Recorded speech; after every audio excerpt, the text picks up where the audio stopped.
Thank you so much for coming to this next edition of the Corporate Strategy Masterclass on divestments. So I won't take much time. I want to let the speakers talk, but just as a introduction, we've been doing this Corporate Strategy Masterclass for a few editions now. So today we'll be talking about divestments, but we have like 3 more scheduled for the year that you can like take a note on your calendars to attend if you're interested. We wanted to take a minute to introduce you to the corporate SMS circles that were launched not so long ago as a forum for discussion, and you can like download these webinars as events and see what's coming up over there. So today, Catherine Magelsen, who is in the audience, and I organized this masterclass that is on divestments. We have Emilie Feldman, professor at Wharton, has been studying legacy businesses and divestments for a long time, and has written a book on it. I'll show you in a minute. And Aseem Kaul, professor at the University of Minnesota, both good friends of mine.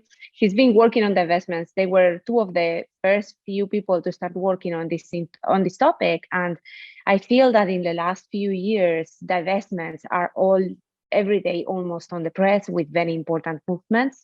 So they really were ahead of their time when they started looking at this topic. And so we are going to let them talk 20 minutes each, and then we'll have 20 minutes for Q&A. You'll be able to unmute yourselves and ask questions or leave them in the Q&A section as whatever is more convenient.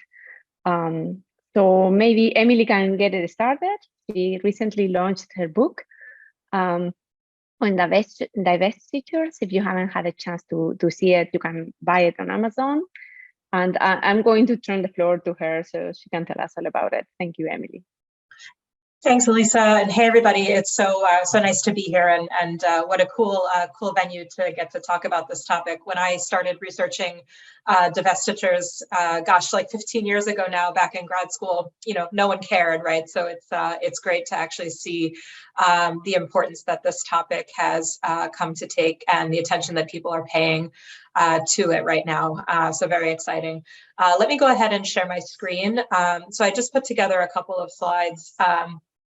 So I do want to talk about my book, of course, and that's kind of how I'll frame the discussion here of what I wanted to say. But I also want to connect this to research and, you know, offer some insights into areas, especially now having written this book, where I think, you know, attention could fruitfully be paid. And I know that Aseem will talk also about the connection here, especially on the research side. So I think we do want to kind of emphasize this research theme as we go through the discussion today. So I wanted to kind of set the stage at the outset just by situating, without wanting to take away from the upcoming masterclass on mergers and acquisitions, but just to kind of situate the discussion here of divestitures relative to mergers and acquisitions. So what you're looking at here is the divestiture activity globally relative to M&A activity. So M&A is the blue line and divestitures is the red line. And as you can see, you know, M&A far outpaces divestitures on average. And of course, there's cyclicality. Divestitures account for about 30 to 40% of deal volume in the aggregate. If we look at M&A and divestitures together, pretty consistently around 10,000 divestitures per year, right? So it's less cyclical than the M&A side. You know, similar picture when we look at deal value. Obviously, the swings are even bigger when we look at the value of deals, and that is largely driven by mega deals, both on the acquisition and the divestiture side, in terms of you know, larger transactions that might be going on. So you see these more pronounced peaks and valleys when you look at deal value as opposed to deal volume. So definitely a predominance of M&A over divestitures in terms of kind of aggregate activity. Recently, I had the opportunity to conduct a survey of 50 S&P 500 CEOs in collaboration with KPMG, who I work with on some of these more practitioner-oriented projects around corporate strategy. And so we asked these 50 CEOs what they expected would add more value to their companies within the next 2 years. And we gave them 3 choices. We said organic growth, acquisitions, acquisitions, divestitures, and then divestitures, organic growth. So what was really interesting here is just that divestitures were a bit of the unwanted stepchild in this family. So, between organic growth and acquisition, and this was kind of interesting to me, 58% of CEOs thought that organic growth would add more value than acquisitions. 74% of CEOs thought that acquisitions would add more value than divestitures. And fully 90% of CEOs thought that organic growth would add more value than divestitures, right? So we definitely see kind of this preference ordering in terms of where divestitures lie among these three options, at least, that are available. That's largely consistent with the activity that I was just showing on the previous couple of slides. And then taking these thoughts a step further, if you've picked up the newspaper in the past year, here are some of the headlines that you would have seen about mergers and acquisitions, right? So, very happy, right? Synergies, growth, opportunities, success, gains, right? Super positive sounding in terms of the headlines that we see attributed to mergers and acquisitions, regardless of the outcomes that we ultimately see achieved. If we look at the divestiture headlines, again, kind of a marked difference, right? So lagging, retrench, failure, escape, struggling, so some very, very negative sounding words. Right, so the picture that I'm painting here is one where, sort of as a corporate strategy society, let's say, right, we kind of see this preference or this predominance of expansion over reduction, of M&A over divestitures, and that manifests itself in many different ways. But here's what really interests me about divestitures, and frankly, what motivated me to start studying these transactions in the first place and to really pursue them as an avenue of research over my career so far, is that when we look at the performance implications of divestitures, especially relative to mergers and acquisitions, we actually see the flip, right? So the divestitures actually create more shareholder value for the companies that undertake them than the M&As do, right? So these are announcement returns in terms of shareholder value creation upon the announcement of these transactions. And you can see that, going all the way back to 1995, with the exception of 1 year, we actually see that divestitures are greeted more favorably by investors upon their announcement. And if we look at longer term shareholder returns, we actually end up seeing this discrepancy in value creation persisting. So on this slide, you can see up to 12 months, but this actually continues up to 36 months after deal completion, that in terms of compounded monthly returns, divestitures end up creating more shareholder value. So this is really what's animated a lot of my interest and agenda here in terms of looking at these transactions is, well, why do we see so much of a preference for let's say exactly the wrong kind of transaction, right? Or at least the type of transaction that creates less shareholder value than divestitures do.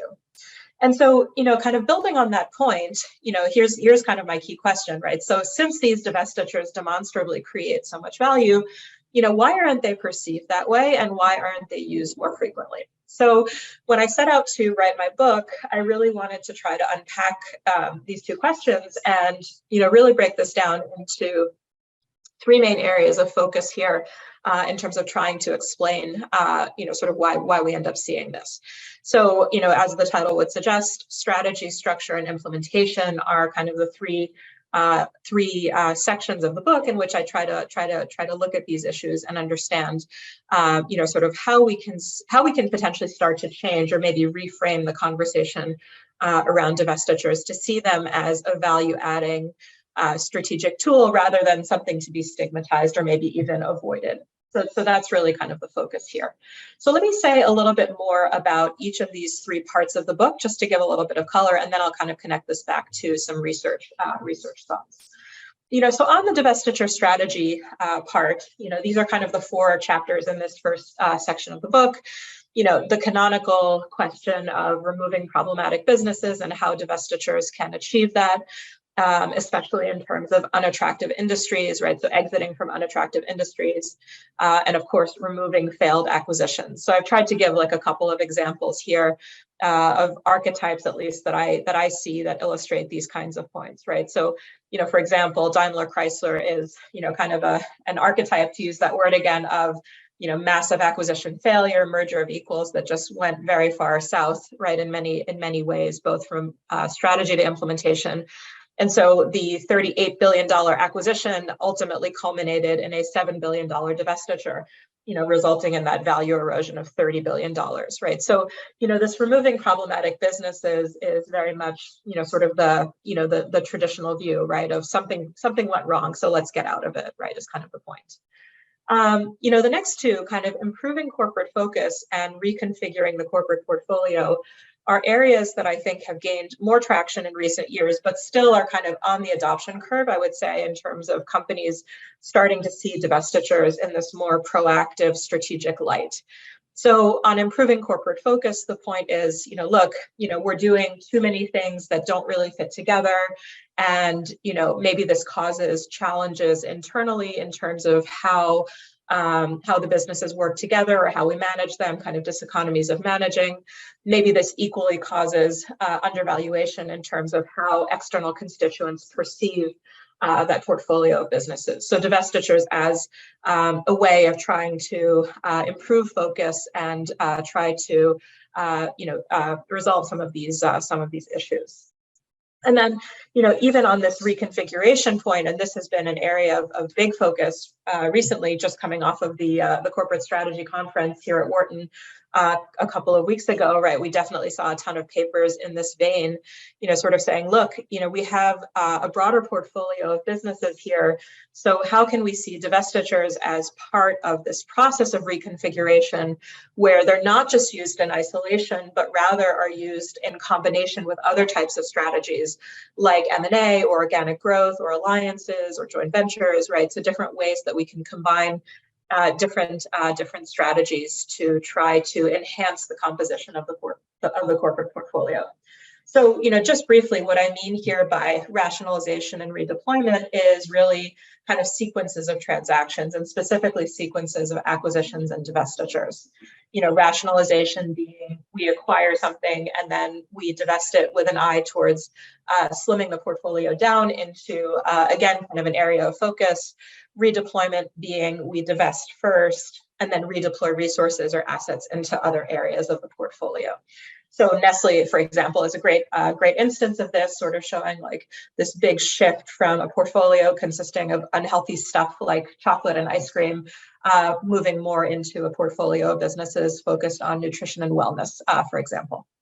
And then finally, an area that I think is maybe a bit under recognized recently, although it used to be more paid attention to, is the idea of regulatory requirements, right? So competition is one that, rolls off the tongue pretty naturally. People understand divestitures in response to competitive considerations that are raised by mergers and acquisitions.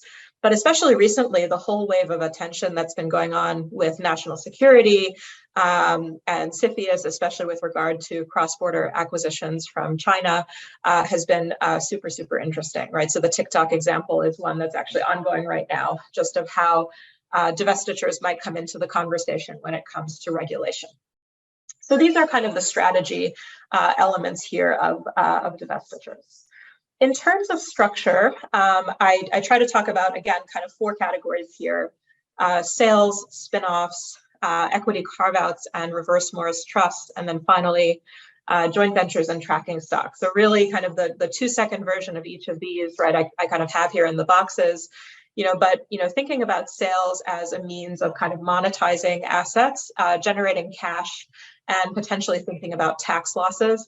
So I will say, just as a side note, that one of the biggest learnings for me of working on my book was actually really starting to understand some of the tax and accounting considerations that accompany these transactions. And, just as a, kind of somewhat geeky call, right, I actually would advocate that people start to think about this, because it actually really does exert a significant impact on strategic decision making, maybe in ways that we don't focus on as much as strategy scholars. But anyway, that's just my own opinion.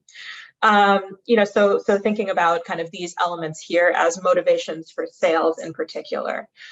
For spin-offs, and I've done a lot of research on this topic, obviously, in my earlier work, but thinking about these as potentially tax-free transactions that enable companies to unlock shareholder value and improve operational efficiency, right, is really kind of the key consideration here.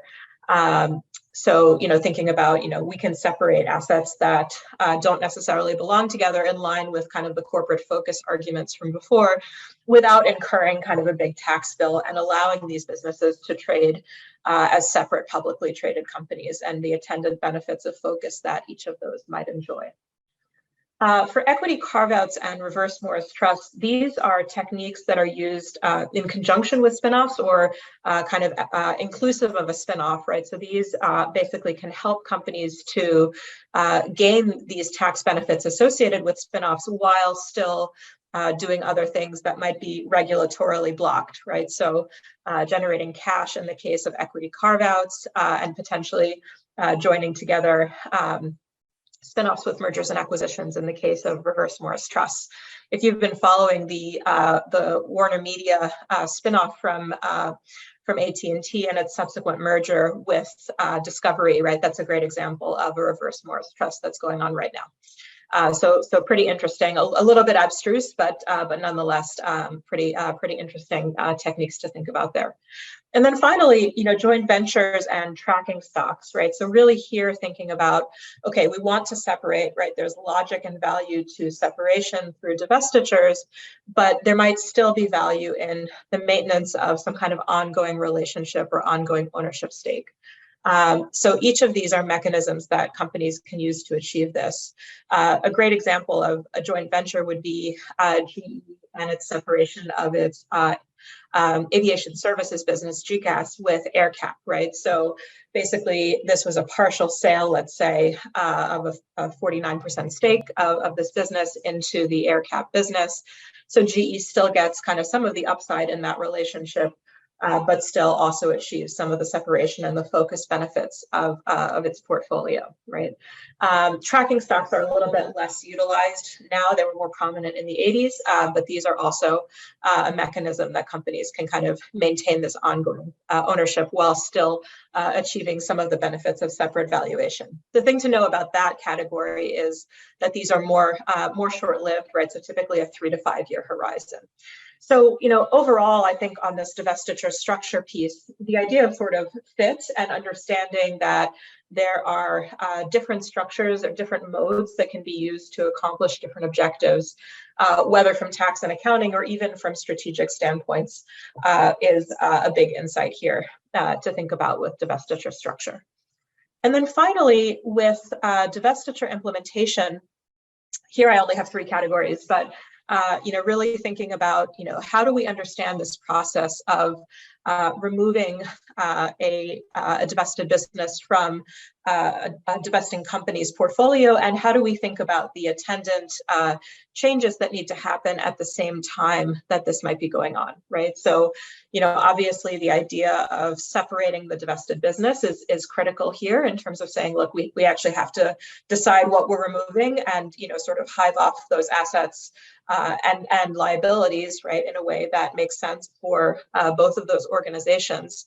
This becomes particularly challenging in 2 ways, right? One is this allocation of shared assets and liabilities in situations where there might have been things that were shared. For example, I have this Motorola logo here, right, as a great example of this. So Kathy Harrigan wrote an awesome case about this, just talking about kind of the challenge of unscrambling an egg, right? So what happens when both sides of the divestiture, right, the divesting company and the divested business use the same assets, right? Who gets it and how do you manage that, right? So that's kind of one consideration to think about. so too are post-divestiture interactions, right? So just because the divestiture happens doesn't mean that the divesting company and the divested business stop transacting with one another. So how can companies kind of manage these ongoing relationships in a forward-looking way is kind of another question that comes up when we think about this idea of separation. So this is really focused on, sort of this core process of how do we actually choose what we're divesting and identify that as a separable asset. Alongside of those, I would point to the idea of reconfiguring internal processes, right? So in other words, what kind of changes have to happen within the divesting company at the same time that we are doing a divestiture to help maximize value, right? So here I talk about stranded costs, meaning making sure that you don't leave too big of a cost structure within the divesting company after you complete a divestiture and kind of create inefficiencies from that perspective. But you can also think about this as a forward-looking, well, can we use this divestiture as a catalyst to try to improve resource allocation, right? Is kind of another way of thinking about this idea of internal process. And then, as much as this is internal, we can also think about how does the outside world perceive us as a divesting company once we've done one of these transactions. So what can we do to change the way that our strategy is perceived, right? So name changes, for example, is something that actually is surprisingly frequent as a technique that accompanies divestitures to try to help with some of these elements of external perceptions of the divesting company. Perceptions of implementation, and especially in view of a lot of the research that's ongoing right now about stakeholder theory and stakeholder management, what happens when we do a divestiture and it harms certain of our constituents, right? Are there ways that we can manage implementation to mitigate or avoid some of those problems? So, that's kind of the story, I guess, in my book at a very high level here. To try to connect this to research just for a minute or two here, I think that, our field has done a lot so far, especially on kind of the strategy side of the story. I would say that, the reconfiguring is probably the more sort of open area. I think still there's more to do here, especially with regard to kind of sequences of strategies. I think there's certainly more to do on kind of the regulatory piece, right? We sort of have some research from back in the 80s on this topic, but it sort of hasn't kept pace with the developments that have happened recently on regulation. So I think there's a lot of potentially interesting ideas to think about there. I think there's a huge white space here on the structure side of the story, right? I think we have a lot more to do, especially in terms of comparing among different choices that companies might make here, among different structures that they could undertake, and trying to understand sort of the value of these different opportunities as well. And then especially from sort of the implementation standpoint, I equally think we have a lot to do here. Too often, the way that I see implementation kind of positioned when it comes to divestitures is, oh, it's just the reverse of M&A. And I don't think anything could be further from the truth, right? So I think we have a lot of work here to do, especially on kind of the internal process, external perception, even the separation, right, of sort of these assets, right, and sort of thinking about that. So those are my thoughts. I'm happy to kind of engage on these issues further and answer questions, but let me turn it over to Aseem here for his ideas as well. Thanks, guys.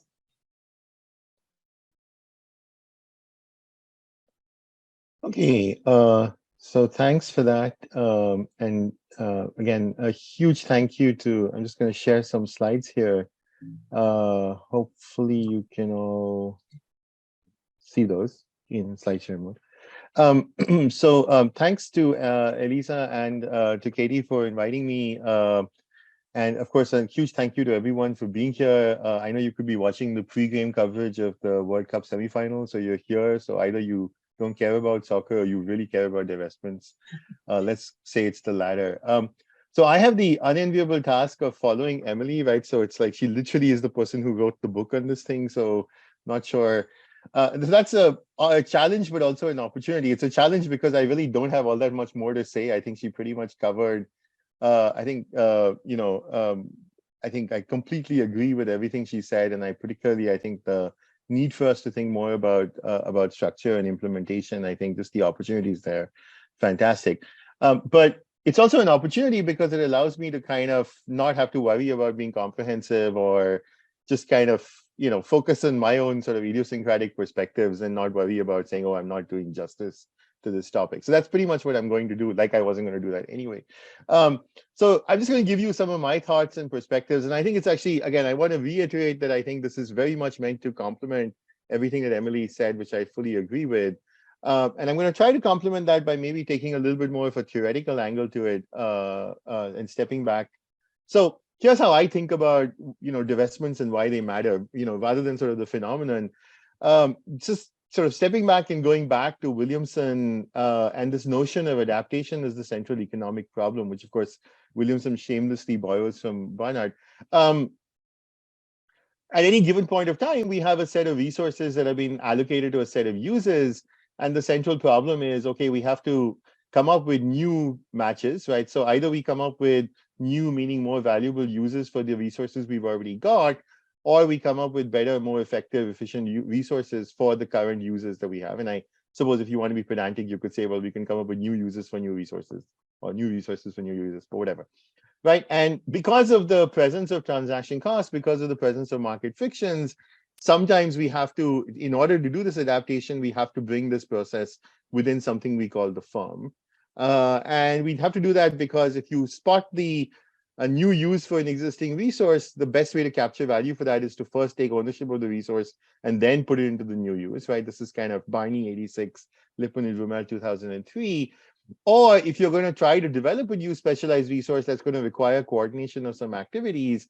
And that coordination is going to require you to do it within the firm, within the hierarchy, rather than through the market, right? So again, this is all very familiar. It's basically strategy 101. But I think a relatively underappreciated sort of implication of that is that in a very fundamental sense, we should be thinking about resource ownership as a temporary phenomenon. And I don't mean temporary as like 3 months or 1 year, but I do mean, in a 5-10 year time horizon, it's not obvious that we should hold on to resources forever. Primarily because if you think about it, it's very far from necessary that just because we came up with a new use for a resource or developed a new resource, we are the best people at managing it. And I'll say more about ownership competence a little bit later. It's also not clear that just because we came up with this one adaptation of the resource, we are best positioned to come up with the next adaptation. So if you think about it in a very holistic sense, what we should see is really a sort of catch and release of resources where, we work on a resource, we adapt it, we come up with some new use. Once we fully commercialize that, we should let the resources back into the wild and let them kind of find other homes and go back to market transactions, keeping in mind that obviously, I mean, again, in the world of the cost theorem, we wouldn't need to have firms in the first place, and all of this would just happen through markets. Because of the market frictions, the first best answer might be to actually do some of this adaptation within the firm, which again speaks to this notion of redeployment, etc. Right? You may need to redeploy within the firm because in some cases it might be better to redeploy internally than putting it back to the market. But nevertheless, I think there is just the general idea that we shouldn't be expecting firms to hold on to a resource once they've acquired it forever. We should be constantly thinking about, as strategists, we should be thinking about putting resources back into circulation. I think that's really important because I think partly because of RBV and partly because when you do these DCF models, we assume we'll hold on to these things in perpetuity. I think practitioners and academics alike have the tendency to think about resource ownership as something permanent. And I think that is, in my mind, part of the reason we have this phenomenon that I think Emilie was really nicely laying out. We think of divestiture as basically an acknowledgement that we screwed up, right? If you believe that the kind of default natural setting is for a resource to be owned forever, then anytime you have to get rid of a resource, that says you failed in some way, you weren't able to manage it, you weren't able to do something right with it, that's why you had to get rid of it. But if you think about it as just, resource ownership is just something that's transitory, then it would be much more natural for us to say, hey, we should just be moving on with this resource and getting rid of it. So I think a lot of the work that again, I think this is changing, but I think a lot of the historical work has really thought about the sort of traditional explanation, basically saying, so I'm going to use some notation here, essentially saying the value of A and B together, these two businesses together, or these two resources together, is less than the value of A and the value of B separately, right? So we basically got dyssynergy, we're destroying value. When we chose to diversify and get into both A and B, we made a mistake. That could happen because we thought we had a scale-free resource that was fungible across these two businesses, and it turns out it's not. We thought we had enough capacity-constrained resources to operate in these two businesses, but it's not. And so we basically screwed up, and now we're just setting that right? And obviously there are cases where that is true, right? So I mean, firms do make mistakes, and there are times when that is the real reason for a divestiture. But I think we need to recognize that in some sense, this is setting us up for the self-fulfilling prophecy that leads to the positive divestment returns that Emilie was talking about. If we fundamentally believe that divestiture is a mistake, is an acknowledgement of a mistake, then we will not divest until we absolutely have to, because it's completely undeniable that underperformance is happening, at which point, of course, the divestment will earn positive returns. So the fact that they have positive returns, again, is just to me a signal that we tend to hold on to resources for too long. We should be getting rid of them faster.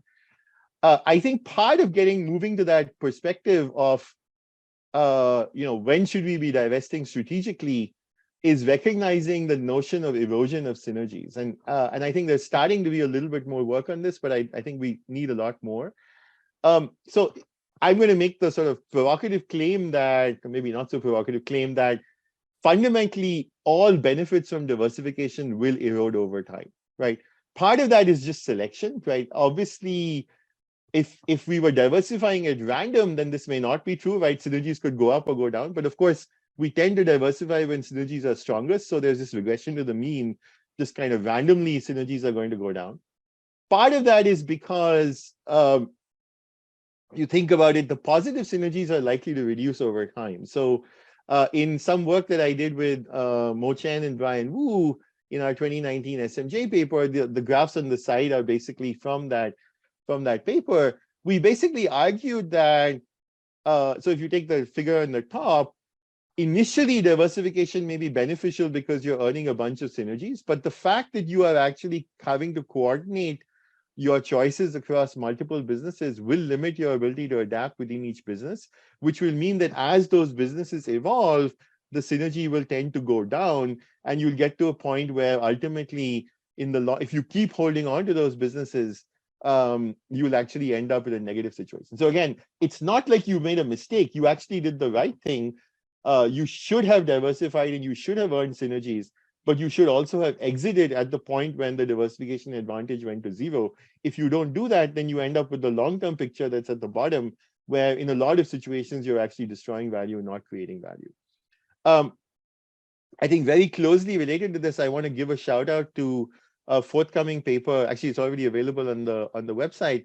That's coming out in the RBV special issue by Karadag and Popo that talks about, again, this notion that, resource value tends to decrease over time, and we need to sort of start thinking about that carefully, strategically. We can't just assume that resources will maintain their value. And that obviously applies to resources that are, any resource that's shared across two businesses will decline in value. So we have to constantly be aware of that. And then I think there are several reasons why coordination costs are likely to increase, right? So we talked about some of this in Emilie's thing, but size and complexity of businesses is going to keep going up. It's quite likely that we started off with capacity constrained resources that were sufficient, but eventually growth outstrips that. When you first diversify, everything is very kumbaya. Everybody's happy to cooperate. A lot of the you think about sort of coordination costs, you're not going to start log rolling in your first kind of quarter that you diversified.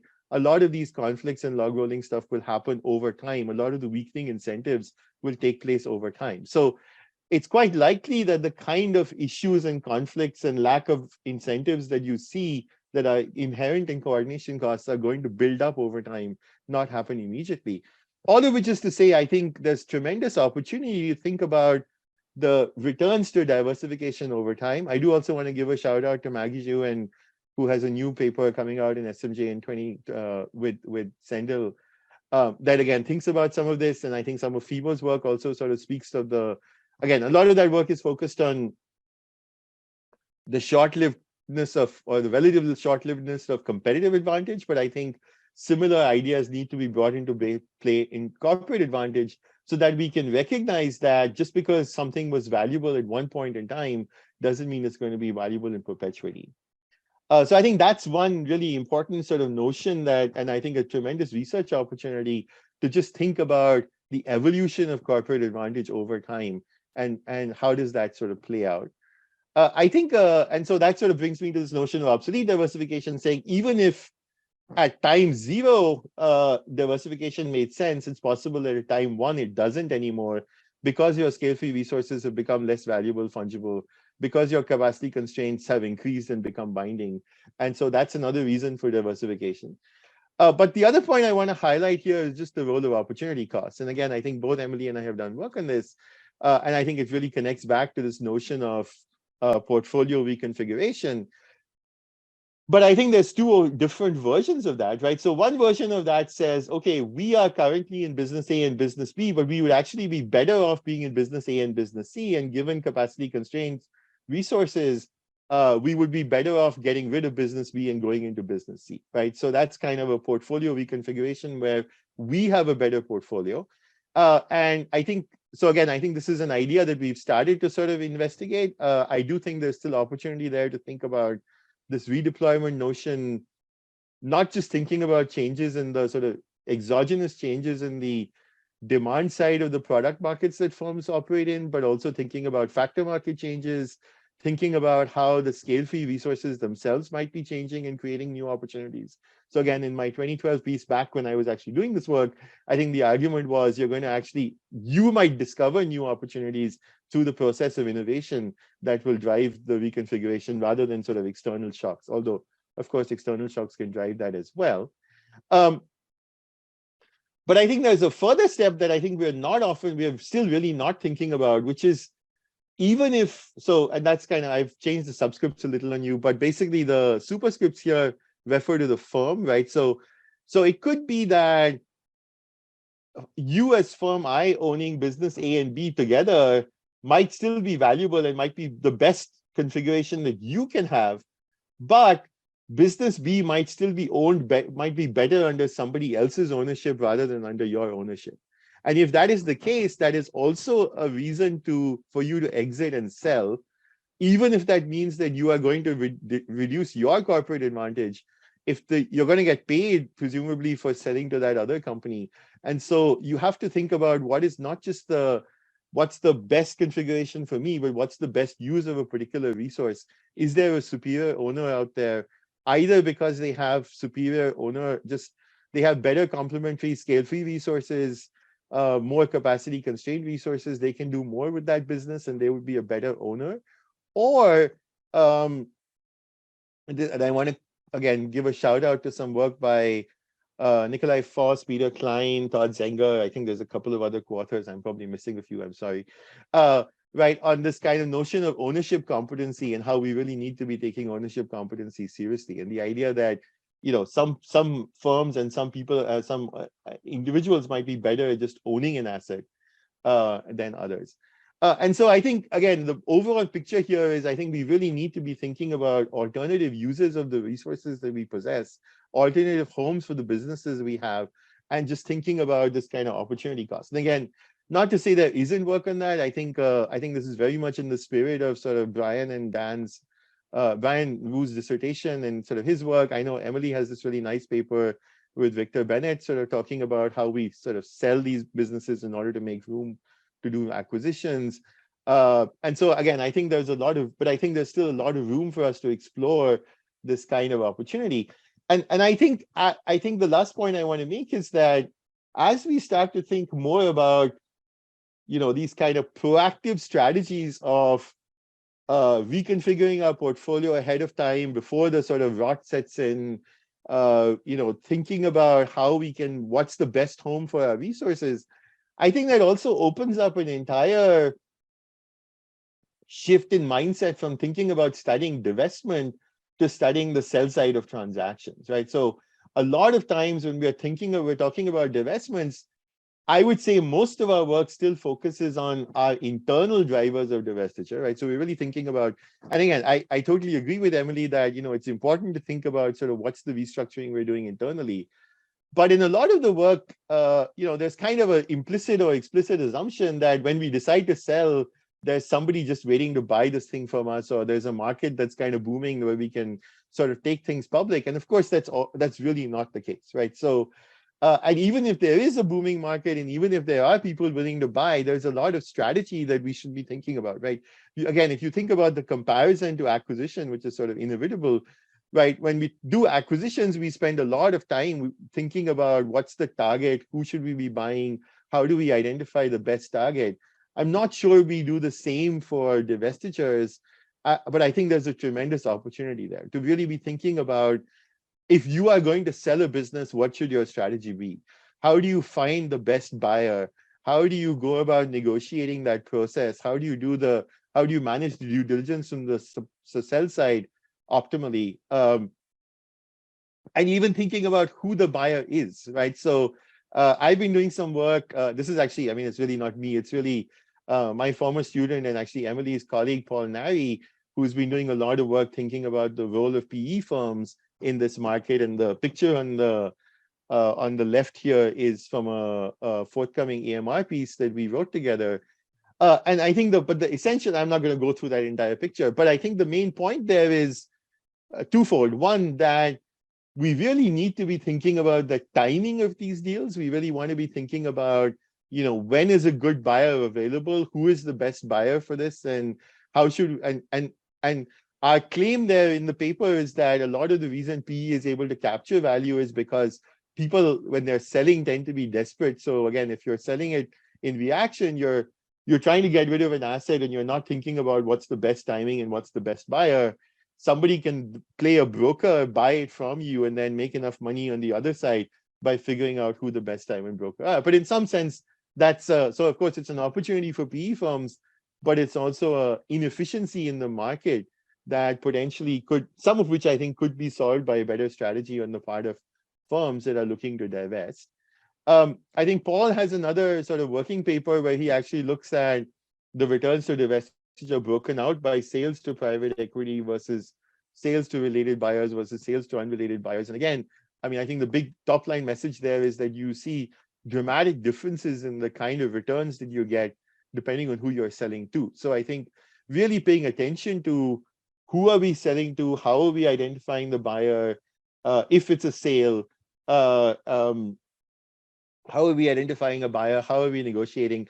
And by the way, if it's not a sale, and again, I fully agree with Emily that I think there's a lot more work to be done on figuring out even when should we be selling and when should we be doing like a spin out, or when should we be doing an equity carve out or any of these other things. But even there, I think for all of those other types of structures as well, I think very similar types of questions apply. When should we be timing this? What market should we be taking it public in? How should we be communicating?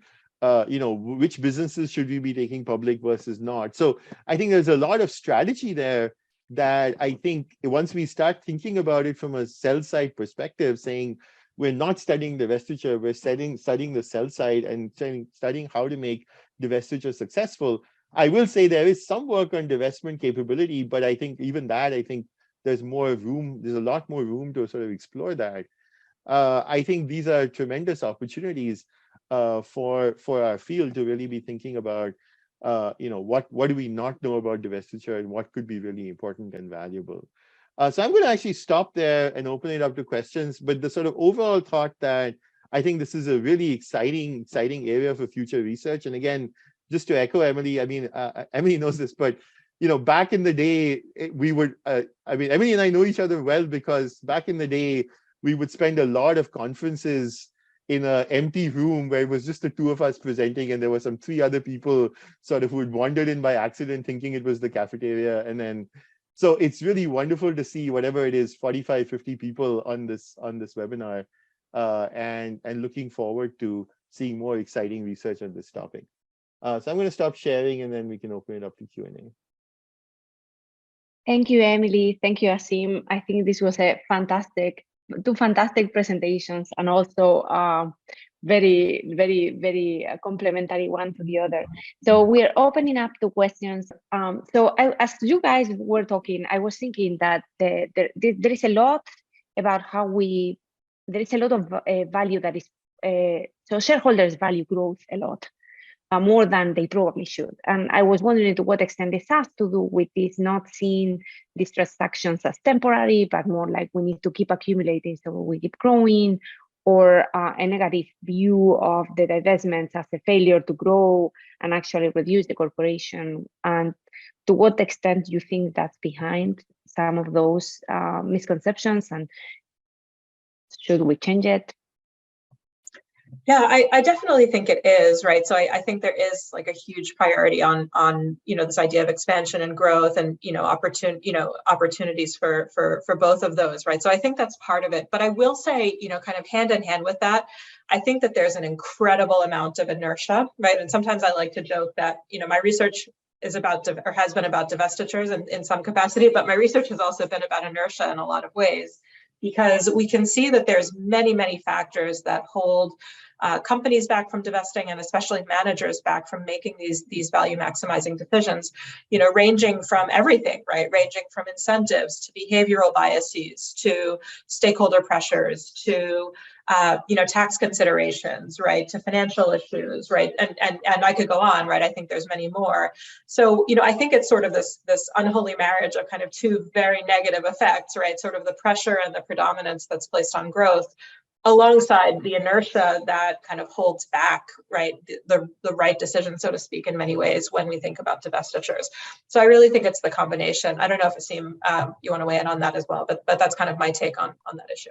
Yeah, I would agree, and I think this is also, again, I think from the work on private equity, I think that's also reflected in the fact that I think it's the increasing short-termism of the equity markets that is driving a lot of these transactions into the private equity sphere, where we do have investors who are much more open to sort of this kind of notion of we're going to sort of buy resources and sell resources. It's just that the public equity markets don't always kind of embrace that. And in that some sense, that may not be a bad thing, right? I mean, it might be fine for a lot of those transactions to play out in the private equity sphere. But I think as a manager of a public equity company, you still have to be conscious of the fact that, maybe there are those opportunities that you have to be thinking about. Because, bad as it is for have your shareholders be unhappy with you, it's also bad when private equity sort of comes and attacks you, right? Or the sort of activist investors come after you. So, I don't think you can just kind of be safe and say, oh, well, if I just keep growing without worrying about it, I can go get away with it. So tying on that, to what extent does the type of shareholder impact all these decisions as well? No, so we've been talking about the stock market and their value. Emily, you've done work on family firms. Aseem, you're talking about a private equity. So we are talking also about different types of shareholders, and I would like to hear a little bit more of your opinions. Yeah, I mean, so just to start off, right, I think this intersection of kind of ownership and scope, right, or governance and scope maybe is a really fruitful one, right? And so, I would actually, if I can take the liberty, broaden your question even to consider stakeholders, right, beyond just shareholders, right, and sort of say, look, we have lots of different actors here that exert varying pressures on these decision-making processes, some enhancing them, some reducing them, right? And so sort of seeing that is incredibly important, right? So, you just listed a couple, right? Aseem was talking about activist investors, right?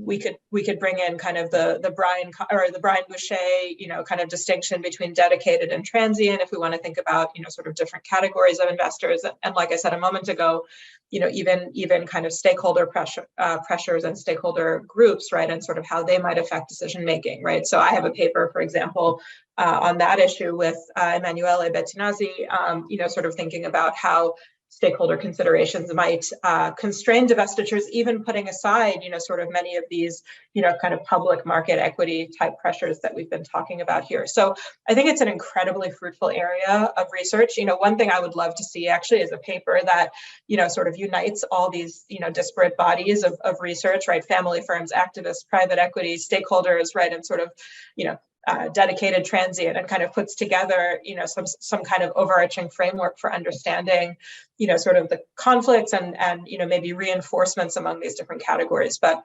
anyway, that's kind of my initial reaction. I would agree. I think Mario had a question, so why don't we just? I don't know if I have a lot to add to that. Yeah, Mario. Yeah, I think Mario they should be are able to unmuting unmute you. now. Hey there, can you hear me? Hey. Hey, Aseem, Emily, thanks so much. Very thought-provoking. I had a question. Emily, I think you touched on the difference between acquisitions and divestitures, right? And yeah, indeed that they're often still considered mirror images of each other, I suppose. I've been interested in that for a little bit, for a little while now.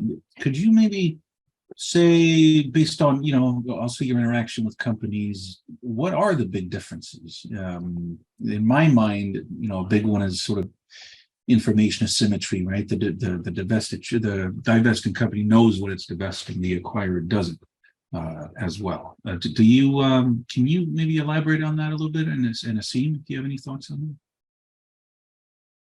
Do you want to start, Aseem, or should I? No, you go ahead. Okay, I don't mean to hog the mic. Yeah, so thanks, Mario. I think it's a great question.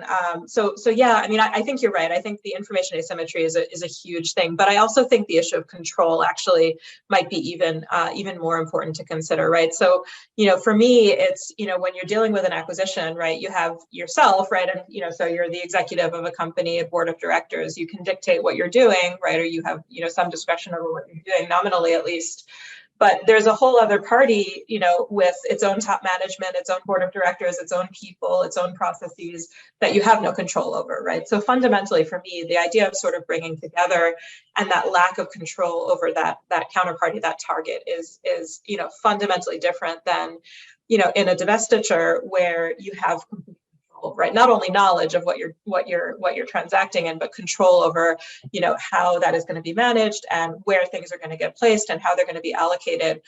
So I think that that's kind of the biggest thing. And for me, this is why these are not mirror images, right? So, if I'm thinking about an acquisition, right, and I want to expand into a new geographic market and I need to harness capabilities or resources from a target to do so, I need to kind of win hearts and minds, right, and put mechanisms in place to actually achieve that from an integration perspective. Whereas if I'm deciding that I want to hive off, a slower growing part of my business, right, that idea of sort of being able to dictate, like, this is what I don't want anymore, this is the buyer that I'm going to look for, this is the price that I'm willing to accept, is sort of a much different ballgame. So that's kind of my reaction, right? I would have pointed to information asymmetry as well, but I think the control piece is a big consideration. Okay. And I mean, I would add, I think incentives are a very big piece of this, right? I think this connects back to Emily's point about control, but like the incentives to make, again, I think both at the sort of top management level, the incentives to make one happen versus the other happen look, very, very different. I think the internal, like even internally, right? I mean, again, when I teach this in my corporate strategy class, I sort of make the point that I don't know that there's too many middle managers sort of anxiously saying, please divest me, right? But, right, so I think we have a lot of this, I think we have a lot of, in some sense, so I think that to me is a big problem. And I think the other problem is, I think at the same time, I think